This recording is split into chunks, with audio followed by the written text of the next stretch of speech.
Hi guys, it's JP Bushy here again with the Bushy Angle Facebook page and bushyangle.com. Last month when the ice came off here on Georgian Bay, we went through a bit of a talk, about a 10-minute talk, looking at the rods and reels that I use for spring trout fishing, lake trout and rainbows. It's a month and change later. We're doing a lot of pike fishing, and specifically pike casting. And what I thought we'd do here quickly was go through 3 or 4 families or styles of lures that I use this time of year. And I have to be honest, this time of year I probably carry more rods and reels and more variety in terms of baits than I do at all other times of the year. And the reason for that is pretty simple. There's still some very nice fish that you can catch casting in shallow water, but living in shallow water, pike are prone to wild swings in temperature and of course their corresponding mood. And you've got to kind of be able to switch gears and feed it to them on their own terms. This time of year you can go from 80-degree weather like we had last week to it's barely above freezing today. There's lots of black flies around. At any rate, each of these different styles of baits is designed with certain characteristics in mind. Number one, you'll see right off the bat, nothing's big. It's all 6 to a maximum of 6.5, 7 inches long. Lots of the top baits in this little family are 5 and less. A lot of people think for spring pike you put on the biggest, flashiest lure you've got, go into the shallowest bay you can find and just start whipping and cranking. Couldn't be further from the truth, as we'll see. The baits here have been designed or have been hand-picked, and they're all hand-picked. These are right out of my lineup. I've been doing a lot of pike fishing lately. These are all from the front deck of my boat. They've all been picked based on a couple of very specific criteria. Number one is the size of the lure. Number two is the speed that the lure works with. And number three is probably the most important, and that's what does the lure do when I stop moving it? Is it going to sink to the bottom? Is it going to slowly rise? Is it going to hang in place? Or am I not going to stop it at all? Am I just going to keep right on steadily winding it in? Starting at sort of the slowest end of the spectrum, cold weather, fish that are turned off, in some cases fish that are in shallow water, in some cases fish that are in fast water. But anytime you've got pike that need a little extra time, that aren't chasing, and this happens regularly, I'm looking for lures that I can lay on the bottom. And by lay on the bottom, that's exactly what I mean. I mean, move the lure a foot, an inch, a couple of feet, whatever, stop it, and it's going to glide down to the bottom and sit there. It's not going to swim away. It's not going to rise to the surface. It's not going to go left. It's not going to go right. It's just going to stop. Walleye fishermen, obviously, for years, big fans of the jig. Bucktail's awesome for pike. Soft plastics, an absolute staple. That's a 5-inch grub. In both cases with the jigs, very large gap, heavy grade hooks. Moving up a little bit in size are baits like these finesse fish and sluggos. You can fish these just like a jig. I very rarely pull these in rapidly or at a constant pace. I'm laying them on bottom pretty much 50% of the retrieve. You can see that one there has been chewed and abused quite a bit lately. Again, just a large jig. That's a sort of a swim bait type of deal. A lure that I have the option of stopping and just letting it sit on bottom. A lure style that I've really fallen in love with the last couple of years, and that's basically just a 7-inch musky style tube with very, very little amount of weight in it, and an awesome bait for just pulling and dropping, pulling and dropping.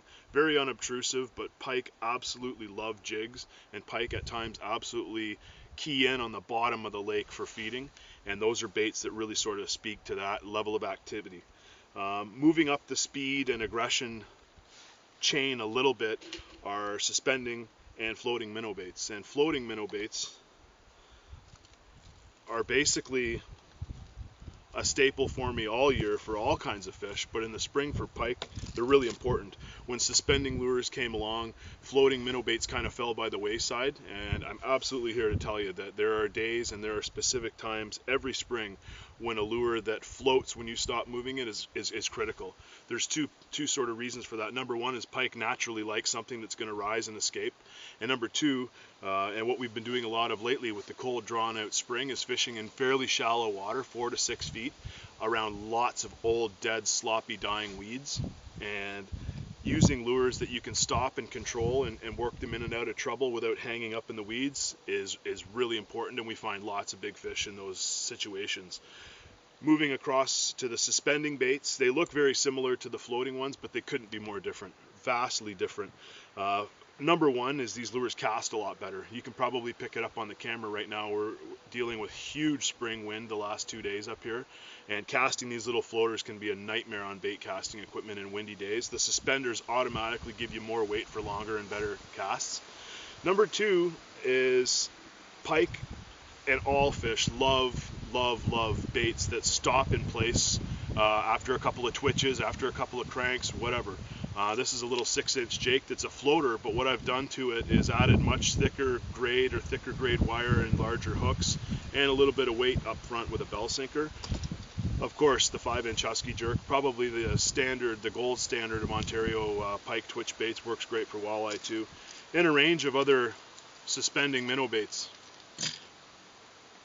The first category with the jigs and the bait you put on bottom may have surprised you a little bit, but certainly the suspending and floating minnow bait shouldn't. Anyone who's done any serious amount of pike fishing in Ontario from about ice out till late May, early June, these are probably what you do the bulk of your casting with.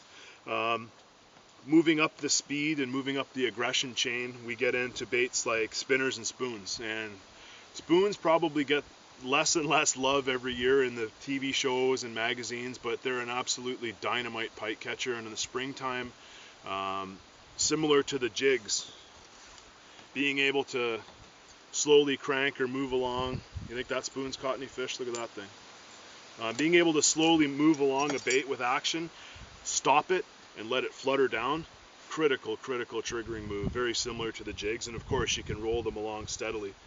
If regular spoons have fallen out of favor, certainly weedless spoons have. This is a Mep Cyclops, the Johnson Silver Minnows, another dynamite one. Put on a scented trailer, and that's a bait that you can lay on bottom. That's a bait that you can slow crank. That's a bait that you can plow through old weeds, new weeds. Very effective. Great hookers too. Along the same line, spinnerbait. That's not a big bait. That's about a 1 ounce lure. I've tied it in bucktail just strictly for durability, because this time of year you're generally dealing with lots and lots of fish day in and day out. You got to weed through some small ones, but a spinnerbait, single hooks, comes through weeds. Fish love it, just slowly cranked along. It's like the ultimate in efficiency, ultimate in versatility, easy on the fish, very productive lure all around, if that's what the fish are doing. If we're down here fishing jigs and laying on bottom or suspending, lures at this end of the boat are going to be considerably less effective. Last but not least in that category are one of my favorites, the old rattle trap. That's a 3/4 ounce.